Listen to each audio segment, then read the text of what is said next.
اعوذ باللہ من الشیطان الرجیم بسم اللہ الرحمن الرحیم واللہ خلقکم من تراب ثم من نطفۃ ثم جعلکم ازواجا۔ کل پچھلے آیت میں بات چل رہی تھی کہ اللہ تعالیٰ قرآن پاک کے اندر فرما رہے تھے کہ سب سے پہلے ہمیں جو ہم ایمان لائے ہیں، جو ہم نے کلمہ اپنی زبان سے ادا کیے ہیں کہ لا الہ الا اللہ محمد الرسول اللہ، اس کو صرف اپنی زبان سے بول لینے سے کہہ لینے سے اس کا مقصد حاصل نہیں ہوگا، بلکہ اس پر کیا ہوگا، اپنے دل کو اپنے سمجھ کے سچے دل سے ایمان لانا ہوگا، اور ایمان لانے کے ساتھ ساتھ نیک اعمال بھی کرنے ہوں گے۔ کیا کرنے ہوں گے؟ نیک اعمال کرنے ہوں گے، اور یہ صرف شب برات کے دن ہی نیک اعمال کرنے نہیں ہوتے ہیں، پورے سال کرنے ہوتے ہیں، اس چیز کو یاد رکھیے گا۔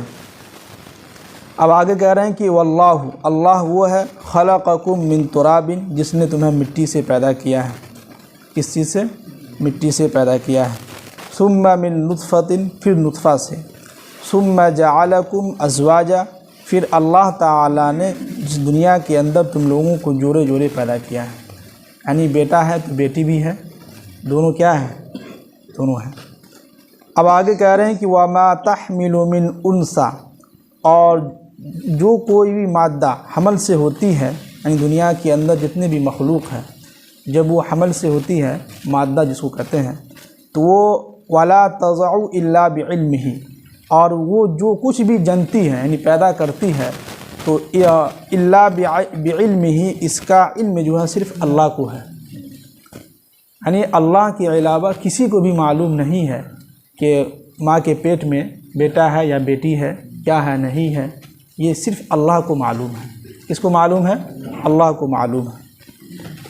اب آگے کہہ رہے ہیں کہ وما یعمر من معمر، اور جو کسی زیادہ عمر کے جو لوگ ہیں ان کی عمر، اور ولا ينقص من عمرہ، اور کسی کی عمر جو کم کر دی جاتی ہے، تو الا فی کتاب، اس کا یہ بھی جو ہے سمجھیے کہ اللہ تعالیٰ نے لوح محفوظ میں جو لکھ دیا ہے، یعنی کس انسان کی عمر کتنی ہوگی، 90 سال ہوگی یا 80 سال یا 100 سال یا 70 سال یا 60 سال، اور کسی کی عمر کیا ہوتا ہے اللہ تعالیٰ بڑھا دیتے ہیں، اور کسی کی عمر کو کیا کرتے ہیں؟ کم کر دیتے ہیں۔ تو یہ صرف اللہ تعالیٰ نے پہلے ہی لوح محفوظ میں لکھ دیا ہے کتاب کے اندر۔ اور آگے کہہ رہے ہیں کہ ان ذالک علی اللہ یسیر، یہ ساری چیزیں جو ہے اللہ کے لیے بہت آسان ہیں۔ کیا ہے؟ بہت آسان۔ اللہ نے جو ہے اپنے ہاتھوں سے مٹی سے جو ہے ہم سب کو انسانوں کو بنایا، پھر اس کے بعد اللہ کو بخوبی معلوم ہے کہ کون جو ہے کیا جنے گی، کس کے پیٹ میں کیا ہے نہیں ہے، عورت کے پیٹ میں بیٹا ہے یا بیٹی ہے، کیا ہے نہیں ہے، کسی کو نہیں معلوم سوائے اللہ کے۔ اور اللہ تعالیٰ کسی کو کتنا عمر دے، کسی کی عمر گھٹا دے، اس کا علم کس کو ہے؟ اللہ کو ہے۔ اب آگے کہہ رہے ہیں کہ ایک مثال دے کے ہمیں سمجھا رہے ہیں، اور جو نعمت اللہ نے ہم کو دیا ہے اس کے بارے میں بتلا رہے ہیں کہ وما یستوی البحران، اور یہ جو دو دریا ہیں یہ دونوں برابر نہیں ہیں، دونوں الگ الگ ہیں۔ ھذا عذب فرات، ایک کا پانی جو ہے بالکل میٹھا ہے، سائغ شرابہ، جس کے پینے سے اتنا مزہ آتا ہے جو بہت ہی خوشگوار ہے، اور ایک پانی جو ہے وھذا ملح اجاج، اور دوسری طرف وہی دریا ہے، اسی میں پانی ایک طرف کیا ہے بالکل نمکین ہے، بالکل جو ہے تیت جس کو بولتے ہیں وہ ہے، اور دونوں پانی الگ الگ ہے۔ ایک کو پینے سے کتنا اچھا لگتا ہے، ایک کو پیجیے تو آپ کا پیٹ خراب ہو جائے گا، اچھا نہیں لگے گا۔ یہ دونوں کیا ہے؟ الگ الگ ہیں۔ اب آگے کہہ رہے ہیں کہ وَمِن كُلٍّ تَأْكُلُونَ لَحْمًا طَرِيًّا، اور تم اسی دریا میں سے تم جو ہے مچھلیوں کا بالکل تازہ گوشت کھاتے ہو۔ اللہ دیکھیے کہ دو چیزیں اللہ نے ہم لوگوں کو کتنی اچھی نعمتیں دی ہیں۔ ایک وہ جو خشکی کے اندر جو جانور رہتے ہیں، جیسے گائے ہے، بکری ہے، بھینس ہے، اونٹ ہے، یہ ساری چیزیں جو ہم لوگ کھاتے ہیں گوشت، جس کو گوشت کہتے ہیں۔ اب اگر انسان کا دل جو ہے بہل جاتا ہے، اچھا نہیں لگتا کہ ہمیشہ گوشت ہی کھائے، تو اللہ نے مچھلی بھی انتظام کیا ہے، تو آپ مچھلی بھی کھا سکتے ہیں۔ تو ایک بالکل تازہ مچھلی کھانے کا جو مزہ ہے اس کا الگ ہی مزہ ہوتا ہے۔ تو قرآن کہہ رہے ہے کہ تم اسی دریا میں سے تم بالکل تازہ مچھلی نکالتے ہو اور بالکل تازہ گوشت کھاتے ہو۔ اور وَتَسْتَخْرِجُونَ حِلْيَةً، اور تم اسی دریا میں سے موتی بھی نکالتے ہو۔ دیکھیے اسی دریا میں مچھلی بھی نکل رہی ہے، اسی دریا سے کیا بھی نکالتے ہیں؟ موتی بھی نکالتے ہیں۔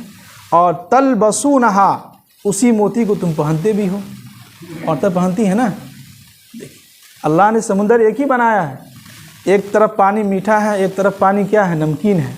پھر اسی دریا میں سے مچھلی بھی ہم نکال کے کھا رہے ہیں، پھر اسی دریا میں سے موتی بھی نکال رہے ہیں، اور اس کو ہم کیا کرتے ہیں، پہنتے ہیں۔ تو ساری چیزیں اللہ تعالیٰ نے کس کے لیے بنایا ہے، ہم لوگوں کے لیے بنایا ہے۔ اس کے باوجود بھی ہم صرف اس کو جو ہے اس کو بھول گئے ہیں، اور بھولنے کے بعد ایسا بھولے ہیں کہ زندگی میں کبھی یاد ہی نہیں کرتے ہیں، ان کا جو احسان ہے ان کو یاد نہیں کرتے ہیں۔ یہ بھی تو نافرمانی ہو گئی نا۔ اگر ایک بیٹا اگر باپ کو یاد نہ کرے 10 دن تو باپ کو کتنا غصہ آتا ہے کہ تم کیسے بیٹا ہو، تم جو سعودی گئے تو ہم کو بھول ہی گئے۔ تو روزانہ بیٹا جو ہے باپ کو یاد کرتا ہے، باپ کو یاد نہ کرے تو باپ غصہ ہوتا ہے۔ لیکن جس اللہ نے ہمارا آپ کو اور 18,000 مخلوق کو صرف ہمارے لیے پیدا کیا ہے کہ نہیں، یہ سمندر، یہ ہوائیں، جتنی ساری چیزیں جو زمین سے نکل رہے ہیں، کون کھا رہا ہے؟ ہم ہی تو کھا رہے ہیں۔ اس کے باوجود بھی ہم اللہ کو بھول جاتے ہیں۔ تو بتلائیے کہ ایک باپ کو اگر آپ 1 دن میں یا 2 دن یاد نہیں کر رہے ہیں تو باپ کتنا غصہ ہو رہا ہے۔ لیکن جس اللہ نے ہم کو اپنے ہاتھوں سے بنایا ہو، بنانے کے بعد ساری چیزیں ہمارے لیے کر دیا ہے، اس کے باوجود بھی اگر ہم اللہ کو یاد نہ کرتے ہیں، بھول جاتے ہیں، تو بتلائیے کہ اللہ کو کتنا غصہ آتا ہوگا۔ اتنا غصہ آتا ہوگا کہ یہ زمین جو ہے روزانہ کہتی ہے 70 مرتبہ دن میں، کتنی مرتبہ؟ دن میں 70 مرتبہ یہ زمین روزانہ کہتی کہ یا اللہ آپ حکم دیں ان سارے لوگوں کو اپنے اندر ہم دبا لیں، بالکل زمین پھٹے اور سب کو اپنے اندر جو ہے دبوچ لیں۔ یہ آسمان دن میں 70 مرتبہ اللہ تعالیٰ سے کہتا ہے کہ یا اللہ آپ اجازت دیں ان سارے لوگوں کو، نافرمان لوگوں کو ہم ان کے اوپر بجلی گرائے، سب کو ہم دبا دیں۔ لیکن اللہ تعالیٰ کیا کہتے ہیں کہ اگر یہ تمہارا بندہ ہے تو تم جو چاہو کرو، نہیں اگر میرا بندہ ہے یہ میری ذمہ داری ہے، ہم چاہیں اس کو معاف کریں، اس کو بخش دیں، یہ ہماری ذمہ داری ہے۔ تو یہ تو اللہ کے نبی کی دعا تھی جس کی وجہ سے ہم لوگ کیا ہیں، بچے ہوئے ہیں، سکون سے زندگی گزار رہے ہیں۔ جی اب آگے کہہ رہے ہیں کہ وَتَرَى الْفُلْكَ فِيهِ مَوَاخِرَ، اور تم اسی دریا کے اوپر دیکھتے ہو کہ کشتی جب چلتی ہے تو کشتی جب چلتی ہے تو پانی کو پھاڑتے ہوئے جاتی ہے۔ دیکھتے ہو جب کشتی چلتی ہے تو آگے سے پانی ایسے ایسے پھٹتے رہتا ہے۔ قرآن دیکھیے کتنی زبردست بات کہہ رہے ہیں اور ہمیں ایک مثال دے کے سمجھا رہا ہے۔ تو وَتَرَى الْفُلْكَ فِيهِ مَوَاخِرَ، تم سمندر کے اوپر جو کشتی جو چلاتے ہو تو اس کشتی کو چلانے کے بعد دیکھتے نہیں ہو کہ دونوں طرف پانی پھٹ جاتا ہے۔ پھٹنے کے بعد تم کشتی چلاتے ہو ایک دم آرام سے، اور چلانے کے بعد لِتَبْتَغُوا مِنْ فَضْلِهِ، تم اسی سمندر میں جو جب کشتی چلاتے ہو تو تم اس میں اپنا رزق، اپنا فضل تلاش کرتے ہو۔ یہاں پر فضل کے معنی آتے ہیں رزق تلاش کرنا۔ تو آپ دیکھے ہوں گے اکثر و بیشتر لوگ سمندر میں جو سفر کرتے ہیں وہ لوگ تجارت کرتے ہیں، اس میں موتی نکالتے ہیں، مچھلی نکالتے ہیں، وہ اپنا بزنس کرتے ہیں۔ تو انسان کہاں کہاں بزنس کر رہا ہے؟ یہ کس کے لیے بنایا اللہ نے؟ ہم ہی لوگوں کے لیے۔ کبھی دیکھیں کوئی گدھا جو اس میں بزنس کرنے گیا ہو، کبھی بیل کو دیکھیں بزنس کرنے گیا ہو؟ یہ ساری چیزیں اللہ نے ہم ہی لوگوں کے لیے بنایا ہے۔ اس کے باوجود بھی اگر ہم اللہ کو بھول جاتے ہیں تو بتلائیے اللہ کو کتنا غصہ آئے گا۔ جی اب آگے کہہ رہے ہیں کہ وَلَعَلَّكُمْ تَشْكُرُونَ، اور یہ ساری چیزیں ہم نے تم کو اس لیے دیا ہے کہ تاکہ تم ہمارا شکریہ ادا کرو، تم سب کے سب لوگ۔ لیکن ہم لوگ شکر ادا کر رہے ہیں یا نہیں کر رہے ہیں وہ ہم ہی لوگ جانتے ہیں، ہے کہ نہیں؟